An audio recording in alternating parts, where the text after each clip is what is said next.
जय हिंद।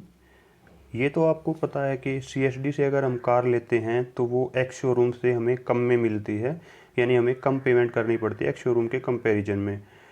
क्योंकि ये कम पेमेंट हमें इसलिए करनी पड़ती है क्योंकि जो उस पर टैक्स लगता है 28% जो जीएसटी लगता है, उसमें से 14% स्टेट जीएसटी होता है और 14% सेंट्रल जीएसटी होता है। तो सेंट्रल जीएसटी हमें नहीं देना पड़ता और इसके साथ में कुछ जो मंथली कंज्यूमर ऑफर होते हैं, कैश डिस्काउंट होता है, वो भी ऐड हो जाता है, जिसको मिला के कुछ गाड़ियों पे 80,000, कुछ गाड़ियों पे 1 लाख और कुछ गाड़ियों पे उससे भी ज़्यादा तक की सेविंग हो जाती है। बट इस वीडियो में मैं आपको कुछ ऐसी टिप्स बताऊंगा जिससे को अगर आप यूज़ करते हैं तो आप इस बेनिफिट के अलावा भी उस गाड़ी पे 10,000 से 50,000 तक की भी आप एक्स्ट्रा बेनिफिट ले सकते हैं। तो इस वीडियो में यही सारी डिस्कशन और टिप्स आपको बताऊंगा, तो वीडियो को प्लीज़ पूरा देखें और ध्यान से देखें ताकि आप इनका बेनिफिट ले सकें। तो आपने नोटिस किया होगा कि कुछ गाड़ियों का एक्स शोरूम प्राइस तो सेम रहता है, बट अगर आप उसका सीएसडी प्राइस देखेंगे तो उसमें काफ़ी डिफरेंस रहता है। फॉर एग्जांपल हम अगर ब्लेनो को देखें तो ब्लेनो का जो एक्स शोरूम प्राइस, अगर उसको हम अल्ट्रोज या उसी की सेगमेंट की i20 से कंपेयर करें, तो अगर सेम प्राइस के वेरिएंट को हम कंपेयर करें, अगर उनका एक्स शोरूम प्राइस सेम है बट सीएसडी में ब्लेनो आपको थोड़ी कम की मिलती है। तो इसका रीज़न क्या होता है कि जो कुछ गाड़ियां हैं जैसे ब्लेनो हो, उस पे आपको वो एक्स शोरूम प्राइस पे आपको जो टैक्स का बेनिफिट मिलता है, उसके साथ साथ में आपको एक्स्ट्रा बेनिफिट जैसे उसमें जो मंथली ऑफर हो रहे हैं वो भी ऐड हो जाते हैं, जिससे कि आपका बेनिफिट थोड़ा बढ़ जाता है, आपको कम में मिल जाती है। और कुछ गाड़ियों पे जिस पे मंथली ऑफर नहीं है, जो कंज्यूमर ऑफर नहीं है, तो वो थोड़ी सी महंगी पड़ती हैं। तो चलिए सबसे पहले यही देखते हैं कि किन गाड़ियों पर हमें क्या क्या ऑफर मिलता है, कौन कौन सी कंपनी हमें क्या क्या ऑफर देती हैं। तो इस स्लाइड में आप देख पा रहे हैं कि जो अल्ट्रोज का एक्सी वेरिएंट है उसका एक्स शोरूम प्राइस 5,84,000 है और जो स्विफ्ट का एलएक्सआई वेरिएंट है उसका प्राइस 5,85,000 है। तो एक्स शोरूम स्विफ्ट आपको 1,000 महंगी पड़ रही है अल्ट्रोज से। बट अगर आप इसका सीएसडी प्राइस देखेंगे तो अल्ट्रोज 5,08,241 की पड़ रही है और जो स्विफ्ट एलएक्सआई है वो 4,98,840 की पड़ रही है। तो सीएसडी में अगर आप लेते हैं तो आपको स्विफ्ट आपको 9,401 कम की मिल रही है, और अगर आप इसको एक्स शोरूम देखते हैं तो केवल 1,000 का डिफरेंस है। ये डिफरेंस इसलिए है क्योंकि स्विफ्ट पे अक्टूबर में कैश डिस्काउंट है और अल्ट्रोज पे कोई भी कैश डिस्काउंट अक्टूबर में नहीं है। तो क्या टाटा की कोई भी गाड़ी भी किसी भी गाड़ी पे हमें कैश डिस्काउंट नहीं मिलता? ऐसा नहीं है, टाटा की भी और गाड़ियों पे डिस्काउंट है बट अल्ट्रोज पे नहीं है। तो चलिए देखते हैं टाटा की किन गाड़ियों पे हमें डिस्काउंट मिल जाता है। अब आप देख पा रहे हैं कि जो स्विफ्ट VXI और टिगोर XZ है, इनके एक्स शोरूम प्राइस की बात करें तो टिगोर XZ आपको एक्स शोरूम 1,000 ज़्यादा की मिलती है। बट अगर आप सीएसडी में देखते हैं तो टिगोर XZ आपको स्विफ्ट से 2,513 कम की मिलती है। तो ये डिफरेंस इसलिए है क्योंकि ये टिगोर अपनी कम बिकती है, तो इस पर टाटा ऑफर दे रही है, जिस वजह से ये स्विफ्ट से भी कम में मिल जाती है। और बाहर ये एक्स शोरूम में 1,000 ज़्यादा है बट आपको कैंटीन में आपको 2,513 कम की मिलती है। तो टाटा की गाड़ियों पे भी आपको जिस गाड़ी पे डिस्काउंट होगा तो वो डिस्काउंट ऐड करने के बाद आपको वो भी ऐसे ही कम की मिलेगी। अगर आपको ऐसा लगता है कि मारुति की सभी गाड़ियाँ सीएसडी में आपको कम रेट में मिलती है, तो ऐसा नहीं है। आप अभी देख रहे हैं जैसे वैगनार एलएक्सआई सीएनजी है और वैगनार वीएक्सआई ऑप्शनल एएमटी है, इनका जो एक्स शोरूम प्राइस है उसमें वैगनार सीएनजी 1,000 ज़्यादा रेट है उसका। बट अगर आप इसका सीएसडी प्राइस देखते हैं तो सीएसडी प्राइस में वैगनार वीएक्सआई ऑप्शनल एएमटी आपको 5,106 कम की मिलती है। ये डिफरेंस इसलिए है क्योंकि वैगनार एलएक्सआई जो सीएनजी है इस पर कोई भी ऑफर नहीं है और नॉर्मल पेट्रोल इंजन पे 5,000 तक का ऑफर है, तो वो ऐड करने के बाद आपको इसलिए ये लगभग 5,000 कम की मिलती है। अब आप देख सकते हैं हुंडई की i10 का कंपैरिजन, इसमें भी सीएनजी पे आपको कोई डिस्काउंट नहीं मिल रहा है। इस वजह से अगर आप इसको सीएसडी में भी परचेज करते हैं तो कोई डिस्काउंट नहीं मिलेगा, जिस वजह से पेट्रोल इंजन वाली i10 के कंपैरिजन में ये आपको थोड़ी सी कॉस्टली पड़ेगी। तो क्या अदर कंपनीज की गाड़ी है जो सीएसडी में अवेलेबल है उन पे भी हमें डिस्काउंट ऑफर मिलता है? तो हाँ, उन पे भी हमें डिस्काउंट ऑफर मिलता है। जिस गाड़ी पे अवेलेबल होगा डिस्काउंट ऑफर तो वो हमें सीएसडी में भी मिलेगा। जैसे आप इसमें ट्राइबर और i10 का कंपैरिजन देख सकते हैं, इन दोनों पे डिस्काउंट ऑफर है, इसलिए ये हमें कैंटीन में मिल रहा है। बट जैसे कुछ गाड़ियां हैं जैसे मैग्नाइट होगी, उस पर कोई भी डिस्काउंट ऑफर नहीं है। अगर आप मैग्नाइट को ब्लेनो से कंपेयर करें उसके सेम वेरिएंट को, तो आपको ब्लेनो कम की पड़ेगी क्योंकि ब्लेनो पे अभी डिस्काउंट ऑफर है और मैग्नाइट पे कोई भी डिस्काउंट ऑफर नहीं है। तो इसलिए जिन गाड़ियों पे डिस्काउंट ऑफर है वो आपको सीएसडी में भी मिलता है। तो अभी आपने देखा कि कुछ गाड़ियों में जिसमें कंज्यूमर ऑफर होता है उस मंथ का, तो उसमें आपको वो सीएसडी में कम की मिलती है, और जिसमें कंज्यूमर ऑफर नहीं है उस मंथ का, तो वो आपको थोड़ा सा एक्स्ट्रा पेमेंट करना पड़ता है उसके लिए।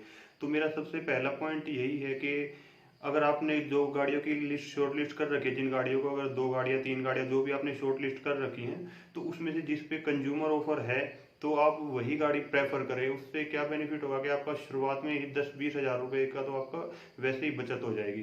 तो उसके बाद जो सेकंड पॉइंट है कि आप सबको सबसे बेस्ट ऑफर जो है, मंथली ऑफर, जो डिस्काउंट ऑफर कब मिलते हैं। तो सबसे बेस्ट ऑफर के लिए आप क्या कर सकते हैं कि आप जो ईयर एंड है, दिसंबर जैसे अभी आ रहा है, तो दिसंबर में जाएं। तो दिसंबर में अगर आप जाते हैं तो दिसंबर में आपको काफ़ी अच्छे ऑफर मिल जाएंगे। वो इसलिए मिल जाएंगे क्योंकि अगर दिसंबर में वो गाड़ियाँ नहीं बिकी तो जनवरी में उनको उस पर जो डीलर है काफ़ी ज़्यादा डिस्काउंट देना पड़ेगा, क्योंकि नॉर्मली लोग उस गाड़ी को जो दिसंबर की मैन्युफैक्चर्ड होगी और उसको जनवरी में लेना प्रेफर नहीं करेंगे। तो वो जो उनका स्टॉक है दिसंबर वाला, वो दिसंबर में ही निकालने की कोशिश करेंगे, तो वो उस पर आपको अच्छा खासा डिस्काउंट दे देंगे। इसके बाद जो सेकंड टाइम है जो बेस्ट है, तो आप ईयर एंडिंग पे जा सकते हो, जो फाइनेंशियल ईयर एंडिंग है जैसे मार्च में। तो मार्च में आप जाओगे तो जो क्या है कि हर एक डीलर का एक अपना वो टारगेट सेट रहता है कि भाई हमें इस फाइनेंशियल ईयर में ये टारगेट है। तो अगर वो टारगेट अचीव नहीं कर पा रहे होंगे तो वो कैसे भी करके आपको अच्छे से अच्छा ऑफर देंगे, तो आपको फाइनेंशियल ईयर एंडिंग में भी आपको बढ़िया ऑफर मिल जाएंगे। अगर आपको उससे पहले गाड़ी लेनी है, तब तक आप टाइम वेट नहीं कर सकते, तो आप एक चीज़ ट्राई करोगे, आप क्वार्टरली जो अपना होता है क्वार्टर होता है, तो उसका जो लास्ट मंथ है, जैसे जून हो गया, सितंबर हो गया, और दिसंबर और मार्च की तो हमने बात कर ही ली, तो जून या फिर आप सितंबर में भी जा सकते हो। तो उस टाइम पे भी आपको वो उनका जो क्वार्टरली सेट टारगेट सेट पूरा नहीं हो रहा होगा, तो उस टाइम पे भी वो आपको अच्छा ऑफर दे देंगे अगर आप उसके साथ अच्छे से बार्गेन करेंगे। तो अगर आपसे वो भी नहीं हो पा रहा, उससे भी पहले आपको लेनी है, तो आप एटलीस्ट एक चीज़ कर सकते हैं कि आप जिस भी मंथ में गाड़ी बुक करने जा रहे हैं, तो उस मंथ के स्टार्टिंग में यानी फर्स्ट वीक में ना जाएं, और उस मंथ के लास्ट वीक में या लास्ट 10 दिनों में जाएं, क्योंकि इनके मंथली टारगेट भी होते हैं। अगर वो मंथली टारगेट अगर उनका अचीव नहीं हो रहा होगा, तो भी वो आपको बढ़िया ऑफर दे देंगे। तो और एक और चीज़ है, अगर आप इन चीज़ों में बिलीव नहीं करते, तो जैसे क्या है कि नॉर्मली इंडिया में श्राद्ध में लोग बहुत कम गाड़ी लेते, बहुत ही कम बिक्री हो जाती है इनकी। तो श्राद्ध के टाइम पे अगर कोई इन चीज़ों में बिलीव नहीं करता, तो अगर उस टाइम पे श्राद्ध के टाइम पे कोई गाड़ी लेना चाहे, उस टाइम पे जाके बुक करेगा, तो बहुत ही बढ़िया ऑफर आपको मिल जाएगा। तो ये थे कि किस किस टाइम पे आप ज़्यादा बढ़िया बेटर ऑफर ले सकते हो।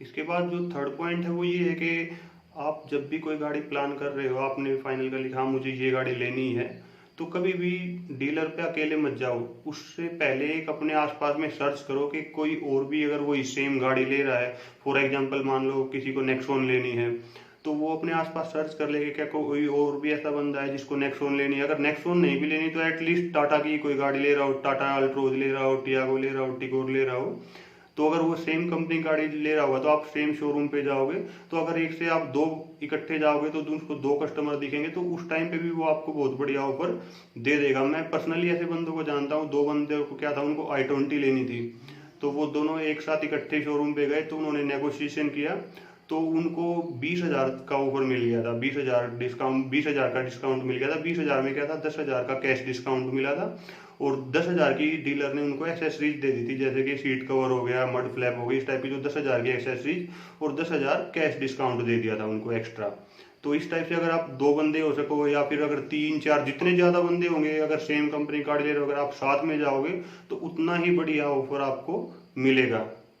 तो एक ये चीज़ आप अप्लाई कर सकते हो। और इसके साथ जब भी आप डीलर के पास जाओ, तो शोरूम पे जाओ गाड़ी देखने, तो कभी भी ऐसे एक्साइटेड मत हो और बहुत ज़्यादा इंटरेस्ट मत दिखाओ कि गाड़ी में मुझे तो ये गाड़ी लेनी ही लेनी है। उसको जो सेल्समैन है उसको बिल्कुल ऐसा दिखाओ कि हाँ मैं इतना ज़्यादा इंटरेस्टेड हूँ नहीं। वो आपको ज़्यादा से ज़्यादा वो दिखाएगा कि भाई हाँ इसकी अच्छाइयाँ गिनवाएगा कि भाई इसमें ये बढ़िया है, इसमें ये आपको फीचर मिल रहा है। ये आप भी थोड़ा सा रिसर्च करके जाओ, उस गाड़ी हर गाड़ी में कोई ना कोई कमी होती है, तो आप उसकी कमियां गिनाने लगोगे, हाँ इसमें तो ये कमी है, मुझे उस पर वहाँ पे ये मिल रहा है, इसमें ये मिल रहा है। तो ताकि अगर उसको फिर ये लगेगा कि हाँ ये कस्टमर मेरे हाथ से जा सकता है, तो भी वो आपको बढ़िया कोई ऑफर देगा।